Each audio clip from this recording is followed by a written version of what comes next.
लोकशाहीचा बुलंद आवाज, रिपब्लिकन वार्ता महाराष्ट्र। गोदा घाट टाळकोटेश्वर मंदिराच्या सांडव्यावर रिक्षा पाण्यात पडून इसमाचा मृत्यू। 30 सप्टेंबर रोजी मध्यरात्रीच्या सुमारास रिक्षा क्रमांक MH15 FU 1762 रिक्षाचालक शेख हमीद अजीज वय 46 हे पुलाचा अंदाज चुकल्याने टाळकोटेश्वर येथे सांडव्यावर जाऊन अंदाज न आल्याने रिक्षा पाण्यात पडून अडकून गेली।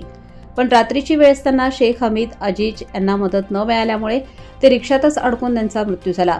सकाळी ही बाब स्थानिक नागरिकांच्या लक्षात येताच घटनास्थळी धाव घेऊन तात्काळ अग्निशामक दलाला कळवले असता अग्निशामक दलाचे प्रभारी केंद्रप्रमुख Sanjay Kanade, leading fireman Sandeep Jadhav, trainee fireman Pranav Bankar, Rishikesh Jadhav आणि स्थानिक जीवरक्षक नरेंद्र जगताप आणि त्यांची संपूर्ण टीम हे घटनास्थळी दाखल होऊन रिक्षा आणि मृतदेह बाहेर काढला।